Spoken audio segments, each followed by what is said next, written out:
tersebut. Dan di dalam buku ini juga dikutip sederetan nama perempuan pemuas nafsu seksual Rasulullah. Dan lebih lanjut lagi dikatakan Rasulullah itu memperkosa gadis di bawah umur.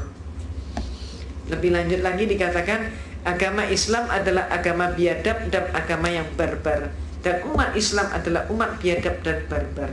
Ini adalah isi buku daripada Islamic Invasion karya Robert Morey. Buku ini menyebabkan saya merasa berkewajiban untuk menjawab. Sebab buku ini kalau tidak dihentikan akan memakan korban yang cukup banyak. Umat Islam yang tidak paham tentang Islam akan dimurtadkan, dan juga akan terjadi kesalahpahaman yang jauh lebih dalam. Itu sebabnya maka saya menulis sebuah buku yang berjudul Islam Dihujat. Ini untuk menjawab bukunya Robert Morey dengan judul tadi, dan buku ini usianya baru meluncur 10 hari.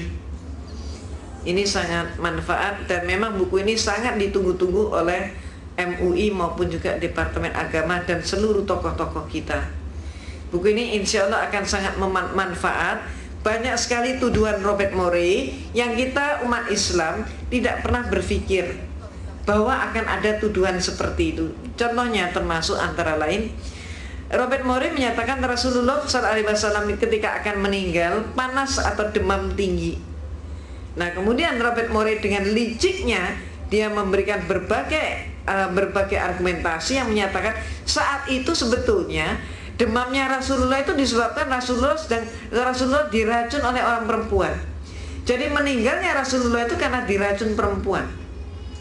Ini mereka ingin membuat persamaan bahwa Yesus mati dibunuh versi mereka. Di sini mereka juga ingin membuat sama bahwa Rasulullah pun dibunuh oleh perempuan. Kalau Yesus matinya dibunuh terhormat, pikir mereka, kalau Rasulullah matinya adalah tercela karena dibunuh perempuan. Jadi akal-akal mereka yang sangat picik dan sangat licik. Buku ini andai kata di antara bapak dan ibu ada yang menginginkan, karena demikian banyak yang pesan, ini bisa didapatkan di Kerinci 10 nomor 3 Majestic, depannya Masjid Al-Ihsan, barangkali secara kolektif saja.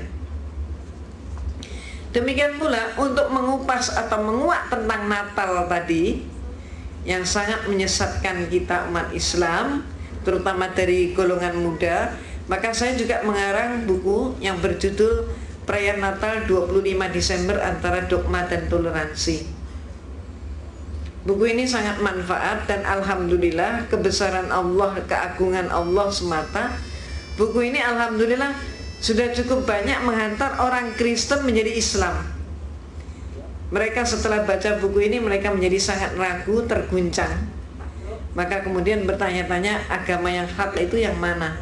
Akhirnya mereka pun mengucapkan 2 kalimat syahadat. Saya sangat menganjurkan ibu dan bapak buku ini ganti cetaknya hanya 7.500. Jadi berdakwah hanya dengan modal 7.500 rupiah. Jadi insya Allah sesekali barangkali jatahnya bakso di luar Ramadan digantikan dengan ini. Ini akan sangat manfaat. Silakan juga dihadiahkan kepada mereka-mereka yang sangat membutuhkan. Ini merupakan cara dakwah kita. Ibu dan bapak yang dirahmati oleh Allah, pemurtadan dan kristenisasi di Indonesia berjalan dengan sangat marak. Karena itu sudah merupakan program dunia, dan itu bisa dilihat antara lain di majalah Times yang terbit Juni 2003. Times yang ini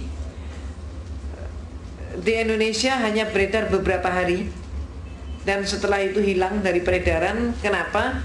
Karena Times yang ini mengungkap tentang program kristenisasi dunia. Dan kemudian diterjemahkan beberapa artikel di sini oleh Harian Republika, termasuk diantaranya menguak bahwa George W. Bush dan Tony Blair adalah dari kelompok Kristen yang radikal, yaitu dari sekte evangelis, sekte yang sangat benci dengan Islam. Dan kemudian juga dimuat tentang peta kristenisasi dunia, di mana Indonesia, tanah air kita, sudah masuk dalam peta itu dengan warna yang sama dengan negara Filipina Yang negara Filipina adalah negara Katolik. Indonesia warnanya sama dengan Filipina. Mengapa orang Kristen mengkristenkan kita umat Islam? Ini yang seringkali tidak diketahui oleh kita. Kita umat Islam seringkali beranggapan bahwa orang lain sama dengan kita.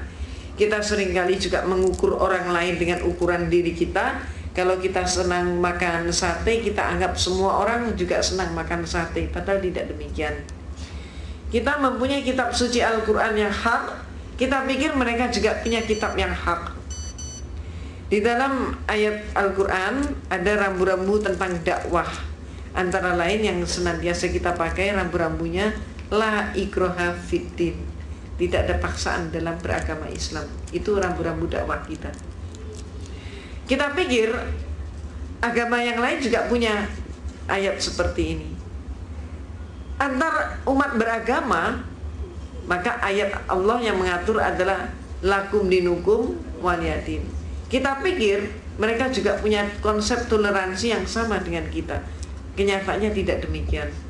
Saya yang menekuni bidang perbandingan agama dan mempelajari kristologi sangat-sangat tahu bahwa kedua ayat itu hanya ada di dalam kitab suci Al-Quran dan tidak ada pada semua kitab yang lain. Yang ada pada Bible ayatnya bunyinya, carilah domba tersesat, kabarkanlah Injil ke seluruh penjuru dunia, dan jadikan seluruh penjuru dunia sebagai muridku. Jadi ayat ini kedudukannya sebagai ayat perintah, hukumnya wajib. Apa maksudnya ayat perintah dan hukumnya wajib? Seperti kita umat Islam oleh Allah diberi kewajiban menegakkan sholat 5 waktu. Maka kalau ada umat Islam sekian tahun dia tidak sholat, belum keburu sholat, dia dijemput pulang oleh malaikat. Dia masuk mana? Masuk surga atau masuk neraka? Masuk neraka karena meninggalkan wajib sholat yang hukumnya wajib. Demikian pula orang Kristen. Apabila seumur-umurnya dia tidak mampu menghasilkan domba tersesat, maka kalau mati dia pun masuk neraka. Nah ini yang saya mau mengharap Bapak dan Ibu saat ini sudah mulai paham. Itulah sebabnya kristenisasi itu terjadi di mana-mana. Sepanjang ada orang Kristen, di situ pun pasti terjadi kristenisasi. Dan itu sebabnya Allah pun antara lain itu sebabnya Allah pun berfirman untuk mengingatkan kita umat Islam, yaitu di dalam surat Al-Baqarah ayat 120. Walan tardo ankal yahudu walan nasoro hatta tatabi'a milatahum al-ayat. Tidak akan berhentinya Yahudi dan Kristen mempengaruhi kamu sampai kamu yang Islam masuk dalam milah mereka. Milah itu bisa diartikan agama, bisa diartikan pola pikir, bisa juga diartikan dengan budaya. Artinya apa?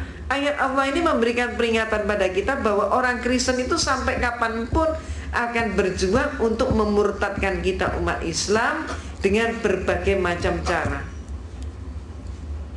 Di Indonesia, kalau umat mereka masuk dalam suatu komunitas di mana umat Islam butuh bantuan sosial, maka mereka di situ bagi sembako, pakaian bekas, obat-obatan, beasiswa, hitanan massal gratis itu. Tapi kalau mereka masuk dalam suatu komunitas di mana umat Islamnya tidak butuh bantuan sosial, maka mereka mengatakan biar saja KTP-nya tetap Islam, biar saja identitasnya tetap Islam, yang penting pikirannya diubah sama menjadi pikiran Yahudi atau Kristen, minimal sekuler, minimal mengatakan semua agama sama. Contohnya begitu. Kalau mereka kemudian mengerjakan tentang pengubahan pola pikir, itu pun bisa kita lihat dari peristiwa Sistignas kemarin. Ada apanya dengan Sistignas kemarin? Mengapa Kristen menolak Sistignas? Ini terungkap dari sebuah majalah yang antara lain yang terbit di Amerika, majalah Fortune, Juli 2001. Dari Juli 2001 yang lalu, majalah Fortune sudah mengingatkan kita umat Islam. Cover depan majalah itu adalah James Riyadi. Titelnya James Riyadi, The Most Dangerous Man to Muslim. Apa bahayanya James?